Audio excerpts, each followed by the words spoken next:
नमस्कार प्यारे साथियों, स्वागत है आप सभी का एक नई सक्सेस स्टोरी में। आज मेरे साथ हैं दिव्या गर्ग, जिनका हाल ही में यूपीपीसीएसजे 2022 में फाइनल सिलेक्शन हुआ है और दिव्या ने अपने दूसरे प्रयास में 73 रैंक जो है सिक्योर की है। दिव्या हमारे जीएस पेड ग्रुप का जो है हिस्सा थी।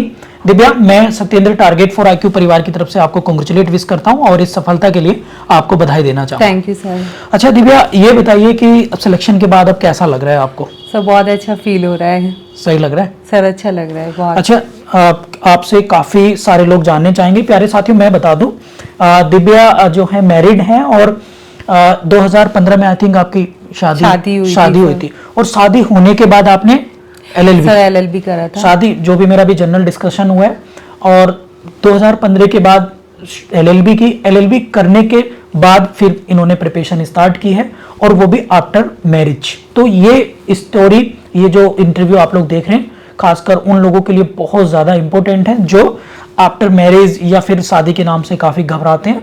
और दिव्या इसका साक्षात उदाहरण है, एग्जाम्पल है कि किस तरीके से उन्होंने इस मिथ को, इस भ्रम को तोड़ा है कि शादी के बाद कुछ नहीं हो सकते, कि हम सोशल लाइफ में जो है चले जाते हैं। लेकिन दिव्या उसका एक अलग ही, एक यूनिक एग्जाम्पल है। अच्छा दिव्या, अब आपके एकेडमिक के बारे में बात करते हैं। तो हमारे सभी साथियों को ये बताइए कि आपका एकेडमिक क्या रहा और कब से ये जर्नी स्टार्ट हुई आपकी? सर, मैंने शादी से पहले एमबीए करा था। अच्छा। एमबीए करने के बाद मेरी शादी हो गई थी। शादी के बाद मैंने लॉ परस्यू करा था और फिर मेरे हस्बैंड ने इंस्पायर करा मुझे कि आप पीसीएसजे की प्रिपरेशन कर सकते हो, जज बन सकते हो। तो वो भी प्रिपरेशन कर रहे थे यूपीएससी की। अनफॉर्चुनेटली उनका सिलेक्शन नहीं हो पाया, बट मैंने तैयारी करी, अपना रेगुलर स्टडी करती रही। जब तो मुझे ज़्यादा टाइम नहीं मिल पाया क्योंकि 2017 में मेरा बेटा हो गया था, इस वजह से मुझे तैयारी के लिए टाइम नहीं मिल पाया। बट 2020 से मैंने प्रॉपर प्रिपरेशन करी और उसके बाद सिलेक्शन लिया। 2022 में अपीयर होकर सिलेक्शन लिया। Very good. तो आपने एलएलबी कहाँ से किया था? एलएलबी मैंने सर एमएमएच कॉलेज से करा है, गाजियाबाद से। ओके। और शादी आपकी यहाँ मेरठ में? शादी मेरी मेरठ हुई है। Very good. अच्छा, अब आ जाते हैं अपने एग्जाम पर। What about UPPCSJ? इसको कैसे आपने तैयारी करी? प्रीलिम्स को लेकर क्या स्ट्रेटेजी रही आपकी और फिर मेंस को लेकर क्या रणनीति रही आपकी? तो प्लीज आप बताइए। Sir, firstly we have to understand the syllabus क्या है यूपीपीसीएसजे का। हमें उसे 10 to 20 टाइम्स तो फॉलो करना चाहिए, कि रेगुलर फॉलो करना चाहिए कि प्री क्या डिमांड कर रहा है, मेंस की क्या डिमांड है। तो मैंने जो प्रिपरेशन करी, प्री में ऑब्जेक्टिव क्वेश्चंस आते हैं एमसीक्यू, तो सिंगल्स वाली बुक मैंने प्रिपेयर करी, फर्स्ट सेकंड थर्ड वॉल्यूम में आता है, और ओपी त्रिपाठी करी। तो रेगुलर एमसीक्यू करना बहुत जरूरी है। 2 घंटे तो आपको एमसीक्यू के लिए डेली देने पड़ेंगे और डायरेक्ट तो हमारी बाइबल होती है, उसको तो डेली रिवाइज करना बहुत जरूरी है। इंडेक्स रेगुलर फॉलो करना। और सब मेंस के लिए, मेंस की स्ट्रेटेजी तो ये थी कि समर्थ अग्रवाल की बुक आती है, उसको फॉलो करा था मैंने। और पेपर्स के लिए? हाँ जी। जीएस पेपर को लेकर क्या स्ट्रेटेजी रही आपकी प्रीलिम्स को लेकर? सर, जीएस तो मैंने यूट्यूब से करा था, तो यूट्यूब पे मेरे को टारगेट फॉर आईक्यू मिला।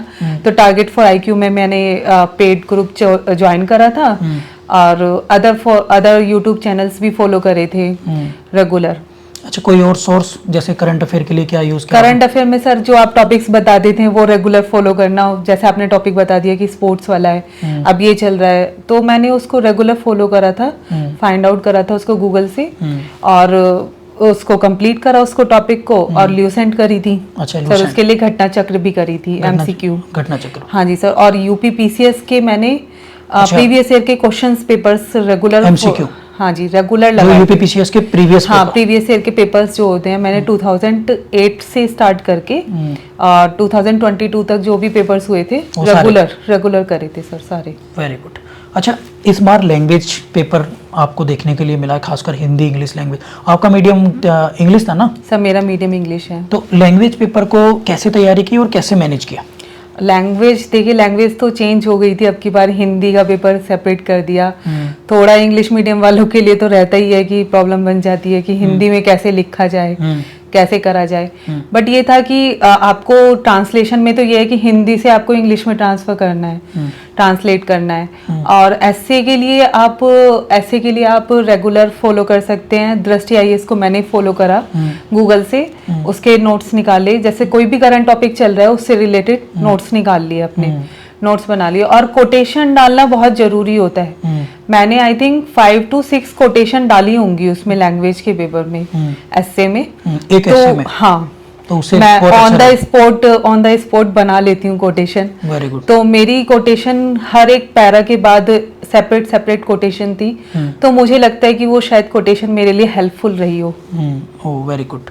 तो मतलब वो ऐसे में काफी अच्छा रहा। हाँ सर, मैंने इंग्लिश में भी 5-6 कोटेशन डाली हैं। लॉ पेपर के लिए सोर्सेज क्या थे आपके? सर लॉ पेपर के लिए, प्रीलिम्स के लिए या फिर प्रीलिम्स के लिए? सर प्रीलिम्स के लिए तो बेरेक्ट था मेरा। बेरेक्ट में जैसे 511 सेक्शन से आईपीसी के, तो नियर अबाउट मेरे को 450 तो लर्न होंगे ही होंगे। और सीआरपीसी सारी मतलब ऑलमोस्ट याद थी, एविडेंस सब क्लियर था। तो आपको कॉन्सेप्ट तो क्लियर करनी ही है, कॉन्सेप्ट क्लियर करने हैं, प्लस सेक्शन नंबर याद होने चाहिए। आप कोई भी क्वेश्चन आ रहा है तो आपको इट मीन्स ये समझ लीजिए कि उसका आंसर पहले ही पता होना चाहिए। और मेंस के लिए? मेंस के लिए मैंने सामर्थ्य अग्रवाल सर फॉलो करी थी और पवित्र नारायण सर के नोट्स फॉलो करे थे रेगुलर। Very good. अच्छा, प्री हो जाता है। हाँ जी। बस मेरे को एक वर्ड में आंसर चाहिए। किसी को प्री निकालना है, आप क्या कहना चाहेंगे? केवल एक वर्ड में। सर एमसीक्यू और बेरेक्ट्स। Very good. किसी को मेंस निकालना है? सब मेंस के लिए अपना एक तो मेंटली प्रिपेयर होना चाहिए कि हमको किस टाइप से लिखना है। पेन सिलेक्शन बहुत इंपॉर्टेंट है। मैंने 3 महीने में पेन ही सेलेक्ट करा था कि मेरे को किस पेन से लिखना है। पेन अगर आपका सही है तो आपकी राइटिंग बहुत प्यारी आएगी, जो मतलब अच्छा लगेगा। और प्लस हेडिंग होनी चाहिए और हाईलाइट होना चाहिए। ऐसा नहीं है कि आप ब्लैक पेन यूज नहीं कर पाएंगे, आपको टाइम नहीं मिल पाएगा। और आपको टाइम मैनेजमेंट बहुत मैंडेटरी है। Time management? Yes, time management मैंने पहले ही कर लिया था कि मुझे एक क्वेश्चन के लिए कितना टाइम देना है, सेकंड के लिए कितना टाइम देना है। Very good. मतलब ये पहले कंसीडर कर लिया? हाँ जी। और स्टार्टिंग के फर्स्ट और सेकंड क्वेश्चन बिल्कुल इतना बढ़िया लिखना चाहिए कि एग्जामिनर को लगे कि आगे बहुत अच्छा मतलब राइटर है, बहुत अच्छा है। हाँ, मतलब वो पहले प्रिजम्पशन कर ले कि भैया सारे क्वेश्चन ऐसे ही होंगे। स्टार्टिंग के 2 क्वेश्चंस तो आपको ऐसे ही करने चाहिए। अच्छा, मान लीजिएगा अभी मेंस एग्जाम में आप बैठी हैं, तो क्या क्या पैरामीटर्स हमें दिमाग में याद रखने चाहिए? कोई एक दो अगर एक आप... तो टाइमली कंप्लीट हो जाए आपका एग्जाम। नेक्स्ट? और नेक्स्ट ये है कि आपने हाईलाइट करा हो, जो भी आपने लिखा है उसमें कुछ भी कट ना करा हो, कटिंग ना हो, कटिंग नहीं होनी चाहिए। सर ये तो फॉलो करनी ही पड़ती है। और राइटिंग साफ साफ, राइटिंग क्लियर मतलब रीडेबल होनी चाहिए। हाँ जी, रीडेबल होनी चाहिए। थोड़ा बड़ा बड़ा भी होना चाहिए, ऐसा नहीं है कि बिल्कुल छोटा छोटा आपने लिख दिया। या और केस लॉज और इनकी क्या भूमिका? केस लॉज सब पहले तो सेक्शन क्लियर होना चाहिए। केस लो उसके बाद आप 1 या 2 डाल सकते हैं अगर आपको ऑन द स्पॉट याद आ रहे हैं तो। बट सेक्शन और सेक्शन में जो बेरेक्ट की लैंग्वेज है वो तो हमको फॉलो करनी ही पड़ती है। जैसे चीटिंग है, चीटिंग में डिसीव वर्ड है या फिर डिसऑनेस्टली है, ये सब वर्ड्स आपको फॉलो करने पड़ेंगे। बेरेक्ट की लैंग्वेज पॉइंट वाइज आप फॉलो कर सकते हैं, बुलेट्स बना के। हाँ, बुलेट्स बना के। अच्छा, मेंस आपका हो जाता है तो आप श्योर थे कि भाई इंटरव्यू की कॉल होगी? सब मेरे को श्योरिटी तो नहीं थी क्योंकि मैंने फर्स्ट टाइम मेंस दिया तो मेरे को लग रहा था, डाउटफुल था कि पता नहीं एग्जामिनर को कैसा लगेगा, मेरी कॉपी कैसी लगेगी। बट जब मेंस का रिजल्ट आया 11:30 बजे के पास, मैंने देखा रात को, तो मेरा मेंस क्लियर था। तो मेरे को लगा कि अब बस इंटरव्यू का प्रिपरेशन करनी है सर। अब इंटरव्यू के लिए कॉल होती है। हाँ जी। इंटरव्यू की प्रिपरेशन क्या करी आपने, क्या तरीका था? और फिर जब कमीशन में गए रियल इंटरव्यू देने तो वहाँ कैसा इन्वायरमेंट था, क्या क्या क्वेश्चन पूछे गए? सर इंटरव्यू की जैसे मैंने प्रिपरेशन मॉक इंटरव्यू सर के यहाँ पे भी लिया था तो वो मेरे को काफ़ी हेल्पफुल हुआ। पवित्र नारायण सर के यहाँ पे भी लिया था मैंने, मॉक इंटरव्यू दिया था तो वो भी काफ़ी हेल्पफुल था मेरे लिए। और सेकेंडली मैंने बेरेक्ट सारे दोबारा से रिवाइज करे, जो आपका करंट चल रहा था वो सारा रिवाइज करा। और सर मैंने मतलब इंटरव्यू में थोड़ा हर्डल था मेरे लिए क्योंकि मेरे को प्रेगनेंसी है तो मेरा 8th मंथ था तो उस वजह से मेरे को बहुत हर्डल था। मेरे को ट्रैवल करने में भी इतना इजी नहीं था कि मैं ट्रैवल कर पाऊँ। मेरे को ट्रेन में बहुत दिक्कत रही, ट्रेन में ट्रैवल करना मेरे लिए बहुत टिपिकल था। बट मैंने फाइनली ये सोच लिया था कि पास होना है, क्लियर करना है, एट द एंड पहुंचना है। तो ये मन में था कि आपको अगर गोल पे फोकस है ना तो आप कुछ भी क्लियर कर सकते हैं। बिल्कुल। अच्छा, वहाँ इंटरव्यू का कैसे एनवायरनमेंट था और क्या क्या क्वेश्चन पूछे गए आपसे? सर इंटरव्यू में मेरे को 302 कोड नंबर दे दिया गया था तो मैं जाके बैठ गई थी तो उन्होंने 302 से रिलेटेड क्वेश्चंस जो कोड सिचुएशंस पूछी थी, जो कोड दिया उसी से बना के। हाँ IPC 302। हाँ, उन्होंने पूछा था कि बहुत इंपॉर्टेंट सेक्शन है इससे रिलेटेड, आप कुछ बताइए इसके बारे में। तो मैंने 302 से स्टार्ट करा, उन्होंने प्रॉब्लम्स पूछनी स्टार्ट कर दी, सिचुएशंस पूछनी स्टार्ट कर दी। उनको काफ़ी इंटरेस्टिंग लगा कि कल्पेबल होमोसाइड और मर्डर से रिलेटेड काफ़ी सारी प्रॉब्लम्स पूछी, एक्सीडेंट से रिलेटेड प्रॉब्लम्स पूछी। एक पानी का गिलास रखा था, उसके आगे उन्होंने पेपर रोल बनाया और उसको थ्रो करा और देन पूछा कि बैटरी है असॉल्ट है। तो ये तो इजी था कि बैटरी है ये, और फिर बैटरी असॉल्ट में डिफरेंस। हाई कोर्ट की पावर्स पूछ ली जो रिसेंट चल रही है, एक्ट ऑफ कोर्ट पूछ लिया। तो इससे रिलेटेड काफी सारे क्वेश्चंस थे। और कोई क्वेश्चन जो याद आ रहा हो, जैसे कोई पर्सनल एकेडमिक से कोई क्वेश्चन पूछा? सब पर्सनल उन्होंने opinion base? Sir no, opinion base contradictory होता है सर, काफी कॉन्ट्राडिक्ट करने की उन्होंने कोशिश करी मेरे को कि नहीं ये तो ये होगा, मैंने कहा डेथ बाय नेग्लिजेंस होगा, उन्होंने कहा नहीं कल्पेबल होमोसाइड होगा। तो आपको कॉन्ट्राडिक्टरी क्वेश्चंस में, हाँ वो कॉन्फिडेंस चेक करते हैं। आपको लगेगा उस टाइम कि ये कल्पेबल होमोसाइड होगा, बट आपको अपने एज अ जज आप कैसे शो करेंगे सामने वाले को। तो एज अ जज आपको ये शो करना है ना कि आपका आंसर सही है, आप गलत नहीं हो, और ये भी शो करना है कि अगला भी सही है, सेकंड पर्सन भी सही है। तो मैंने यही बोला था कि sir I think death by negligence होगा, बट कल्पेबल होमोसाइड भी हो सकता है। इस टाइप से आपने कॉन्ट्राडिक्टरी क्वेश्चंस काफी पूछे थे उन्होंने। ओके अच्छा, ये बताइए कि इंटरव्यू हो गया आपका, तो आप श्योर थे कि भाई अब सिलेक्शन हो ही जाएगा? सर नो, श्योर तो कोई भी नहीं होता। जब इंटरव्यू मेरा 18th का था, तो उसके बाद तो मुझे कभी नींद ही नहीं आई 2 बजे से पहले। रात को यही सोचती रहती थी क्या होगा रिजल्ट में, या तो अर्श पे या फर्श पे। सर यही होता है, या तो अर्श पे पहुंच जाओगे या फर्श पे पहुंच जाओगे। तो यही था कि 10-12 दिन तक तो मुझे बिल्कुल नींद नहीं आई, और रिजल्ट आने के बाद तो मुझे 3-4 बजे तक नींद नहीं आई। उस दिन तो खुशी की बात। जिस दिन रिजल्ट आया, आप मुझे बताइए, जैसे रिजल्ट आने वाले उससे पहले आप क्या कर रही थी घर में? सर उससे पहले मेरे हस्बैंड की तबीयत थोड़ी खराब थी, तो उनको डॉक्टर के ही दिखा के लाए थे। तो फिर जैसे रिजल्ट आया थोड़ा देख रहे थे। रिजल्ट किसने चेक किया, मतलब आपने या किसी ने बताया? सर रिजल्ट मैं चेक नहीं कर पाई थी क्योंकि हस्बैंड की तबीयत खराब थी, इस वजह से फादर इन लोगों को फोन आया था सर किसी का, तो ऐसे पता चला। तो फिर क्या रिएक्शन था फैमिली? सर मैंने फिर चेक करा तो मेरी तो एक टाइम के लिए सांसें ही रुक गई थी कि पता नहीं क्या होगा रिजल्ट में। आपको उम्मीद थी कि अंडर 100 में आपकी रैंक आ जाएगी? सर नो, उम्मीद तो इतनी नहीं थी। सर स्टार्टिंग के 2nd-3rd पेज पे अपना नाम देख के बहुत ही खुशी हुई। 2-3 बार चेक करा कि हाँ ये मेरा ही रोल नंबर है और मेरा ही नेम है। Very good. अच्छा दिव्या, अब देखिएगा सिलेक्शन में डेफिनेटली मेहनत तो आपकी है, फिर भी इस कहानी के पीछे ना हर बहुत व्यक्तियों का किरदार होता है, जैसे लाइक योर हस्बैंड है या योर फैमिली या टीचर्स और भी है। तो इस सफलता का क्रेडिट आप किसे देना चाहेंगे, मतलब किन किन लोगों ने आपको सहयोग करा, या क्या कोई जर्नी है, कोई बात आप जो शेयर करना चाहें? सर फर्स्टली तो मैं भगवान का शुक्रिया अदा करना चाहती हूँ, बिल्कुल। उन्होंने मेरी इतनी मदद करी है। इस टाइम पे लोगों को लगता है कि नहीं हो पाने का, प्रेगनेंसी के टाइम पे आप नहीं तैयारी कर सकते।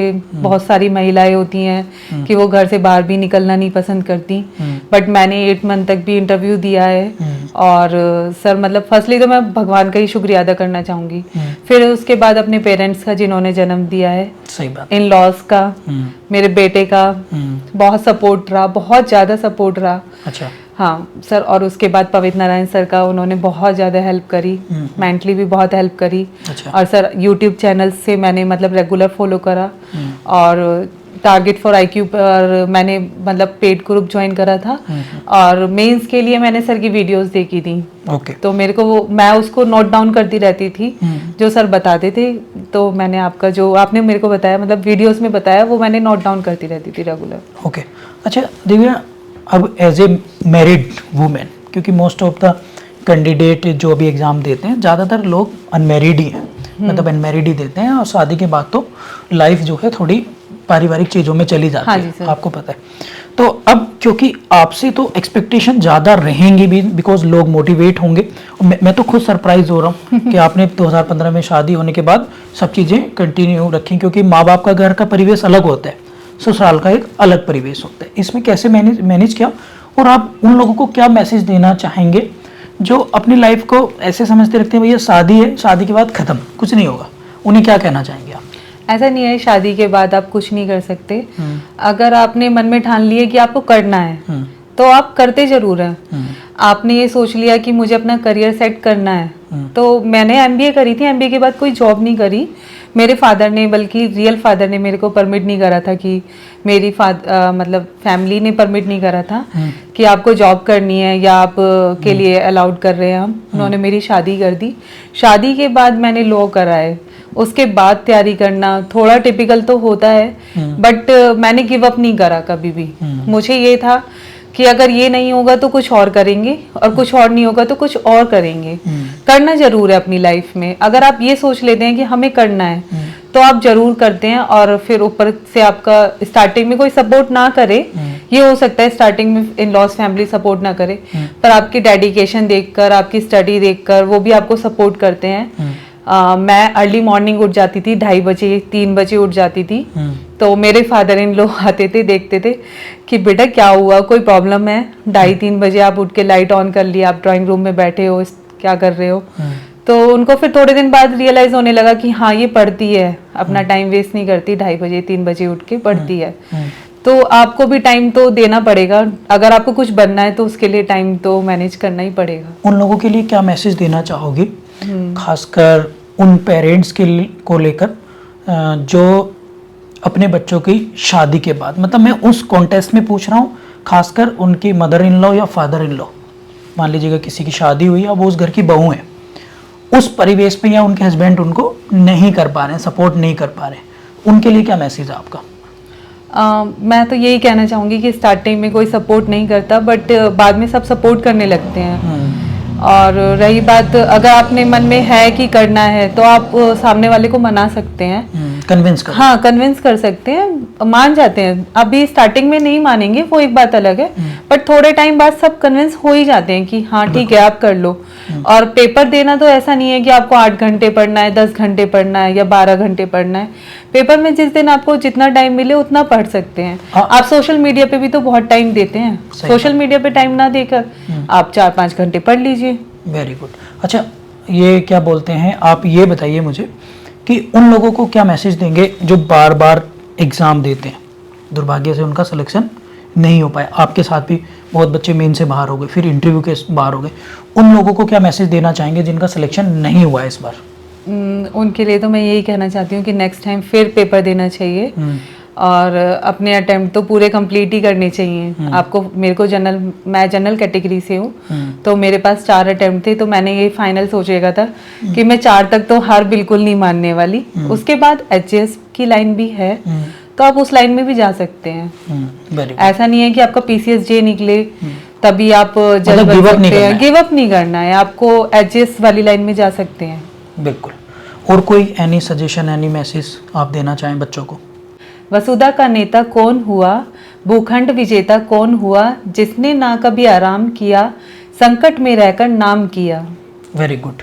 मतलब दिव्या जी ने कितनी अच्छी बात ये कही है कि आप लोगों को किसी भी हालत में, किसी भी कंडीशन में बिल्कुल भी आराम नहीं करना है, और चाहे थोड़ा पढ़िएगा। दिव्या, आपने कोई घंटे लगा रखे थे क्या, घंटे के भाई इतने टाइम पढ़ना है? नहीं सर, ऐसा कुछ नहीं था। अच्छा। ये था कि जो भी टाइम मिलता था मैं स्टडी करती थी। हाँ। अगर आपको 10 मिनट्स मिले हैं तो मैं 10 मिनट्स भी स्टडी करती थी। वेरी गुड, बहुत अच्छा। तो प्यारे साथियों, हमारे साथ थी दिव्या गर्ग, जिनका हाल ही में यूपीपीसीएसजे में सिलेक्शन हुआ, और दिव्या अब जो है सिविल जज मजिस्ट्रेट बन चुकी हैं। फाइनली अपनी सफलता इन्हें मिल चुकी है, जो इनका स्ट्रगल था वो जर्नी पूरी हो गई है। मैं टारगेट फॉर IQ की तरफ से सत्येंद्र दिव्या फिर आपको जो है कॉन्ग्रेचुलेट विद करता हूँ, और यहाँ टारगेट फॉर IQ ऑफिस में आने के लिए आपको धन्यवाद देता हूँ। Thank you sir. एंड मैं भविष्य के लिए आपको शुभकामनाएं देना चाहूँगा कि आप जल्दी इसी तरह से उन्नति करते रहें और आगे फिर हाई कोर्ट में आप जज बने। Thank you sir, thank you.